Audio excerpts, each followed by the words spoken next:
Well, pain and grief haven't been stingy with the T.A. Thompson Junior High family, who for months now have endured one tragedy after another. Trevornika Thompson's gruesome death, just the latest. We hear more about the character of the slain teen and how her school family is coping in this next report. It was hard for them to take in. There was a lot of, there were tears. I mean, I say a lot, there were tears, there was hurt, there was disbelief, there was frustration. An emotional roller coaster for the T.A. Thompson family upon hearing the news that the life of another one of their own had been snuffed out, and brutally at that. Trevornika Thompson's partially decomposed body and that of her mother removed from an apartment on Ross Corner Friday morning. As the school's principal, Ishmael Smith Jr., shared with our news team Monday, Thompson wasn't one to skip school. Still, it wasn't out of the ordinary that several students did not return to the classroom following the Easter holiday break last Tuesday. And that's due to inclement weather.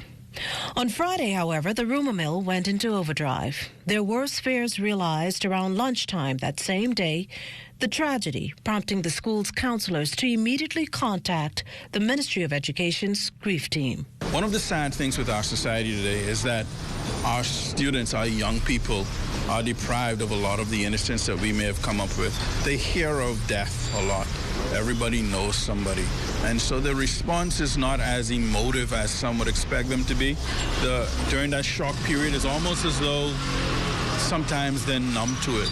And it takes a few minutes or it takes a day or two for it to sink in, especially when you don't see the person the next day, when you don't hear from the person, when you don't do that. And so I think our students, by and large, were processing it. There were a pocket that were deeply impacted emotionally.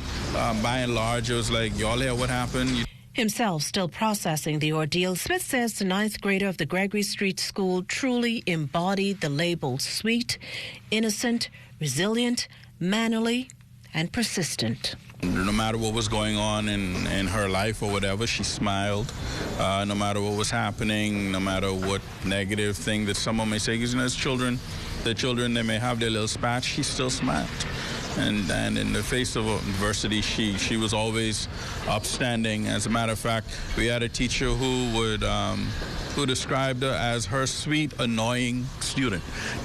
She was always coming to see you, always saying good day, hello, good afternoon, always has something pleasant to say to you, so she will be missed. That speaks to her character.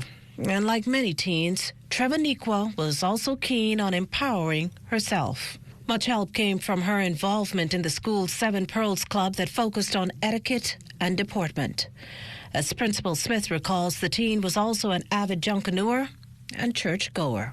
Part of the praise dance team, always speaking well of a pastor, Pastor Kevin Major, always speaking about something new that they learned in church.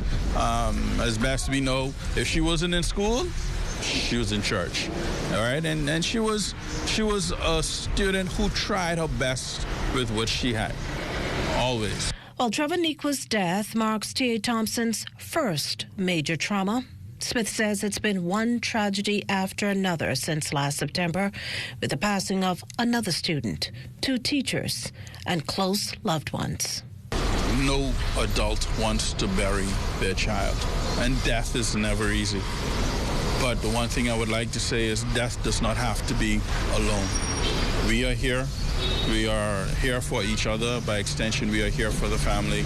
We're here for whatever we can do as a family, as a T.A. Thompson School family, we will endeavor to do.